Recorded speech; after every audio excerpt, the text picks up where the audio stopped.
Congratulations, Tunisia notching a win for Arab teams in the World Cup. A come-from-behind victory against Panama 2-1.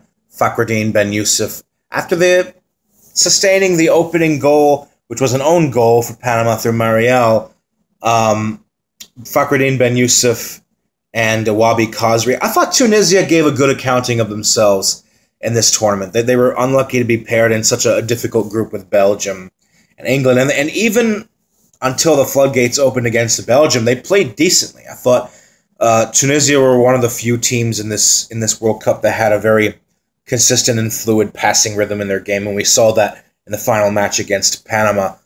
The build-up leading to Fakhreddine Ben Youssef's equalizer was absolutely beautiful, and I liked Wabi Khazri in this tournament. I thought he put on a respectable performance against Belgium, especially in stoppage time. Tunisia scoring 2 goals on Belgium, excuse me. And then for Panama's case, they got another goal. They got 2 goals in the World Cup, their first ever World Cup. They finished with 0 points, and as the last place team in the World Cup, just 1 place behind Egypt, who finished in 31st. But Panama has a lot to smile about. They got here. That was the victory. I'm glad Panama had a good World Cup experience for their players, for their fans to live this dream. And for Tunisia, look, if they had held on for the draw against England 1-1, maybe they would have been in the conversation to possibly advance in the final match day. Would not have been eliminated after 2 games, but it's a very difficult group. They put in a good performance against England last week, I felt. So I'm glad Tunisia went home with a victory. The Eagles of Carthage, this was their 5th World Cup. They're going to advance past the group stages one day. I think they will. And then for Belgium, England, both sides rested some players. That's why Adnan Januzaj for Belgium, he scored the game-winning goal, the only goal in that match. There was a whole situation in that game where there was a conversation of whether or not Belgium or England should play to win, because the winner of Group G would end up on the harder side of the bracket, and the runners-up would end up on the much more lenient side, with Denmark and Switzerland and Sweden and Russia. But to both teams' credit, they played to win this match, and Belgium, they were very professional. They got the full 9 points. They're one of only 3 countries to get the full 9 points from the group stage, the other 2 being Uruguay and Croatia. And even Belgium's B team looks very good. This is a side that has depth in this tournament that I think is only equaled or surpassed by France. As far as individual depth, I think Belgium is probably a top 2 side in the world. But both England and Belgium rested a few players. Both still went for the win. There was no foul play where someone tried to finish second to end up on the other side of the bracket. But even though England lost this match, they still ended up on the more favorable side of the bracket.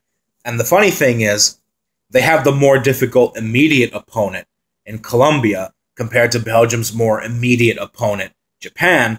But England still has the more preferable path after that, should they get past Colombia, which will be a difficult game, than Belgium does. Because if Belgium get past Japan, they're not really going to get tested in this tournament until they come up to the quarterfinals, most likely against Brazil. And then we're going to see the contenders being separated from the pretenders. Because, Belgium, you give them a lot of credit, but Tunisia, Panama,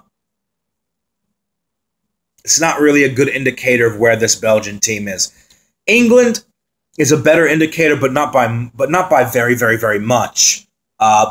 And then Japan. So Belgium looks like they have a relatively smooth path to the quarterfinals, where they most likely will come up against Brazil. I actually don't favor them against Brazil, because I just think that Brazil's tournament experience will see them through, even though Brazil themselves have not been great in this tournament. But we'll see. If Belgium can beat Brazil in the quarterfinals, we can talk. We can talk. We're in business. Let's see. Maybe they can go on to win this World Cup. But one step at a time. From England's perspective, do they get discouraged from this result? No, I would say not, because you lost against your not so full strength squad, lost against a not so full strength Belgian team. It was just at the end of the day a battle of depth, and Belgium won, as most people thought. I thought this game was going to be a draw, but still, Belgium eked out the narrow 1-0 lead. England themselves had some good opportunities to draw level. But going forward, England, they have a path to the semis. And I actually consider England's path to the semis more clear than Belgium's, because I'm not so sure Belgium will get past Brazil. I'm not so sure. But for England, I'm not so sure they're going to beat Colombia. I still haven't decided if I think they will or not. But it's looking like the winner of England-Colombia is going to get to the semifinals. At least on paper, the winner of England-Colombia should get to the semifinals, because the winner of England-Colombia should beat Sweden or Switzerland, in my opinion. But England does tend to make hard work of things, so they could get to the semifinals while stumbling on their way to it. I don't know. That side of the bracket is actually very difficult to predict. This round of 16 is very difficult to predict. I wouldn't be surprised if I get more than 4 out of the 8 matches incorrect. Like, if I get 5 wrong and only 3 correct, I wouldn't be surprised. But that's going to come later today. I don't think Gareth Southgate's men have really much to be worried about. It's not like they dropped points against one of Panama or Tunisia, and they did lose to a Belgium team that many people consider one of the favorites to win it. I personally hold back from saying that, because I just think Belgium have not really been tested yet, but we'll see.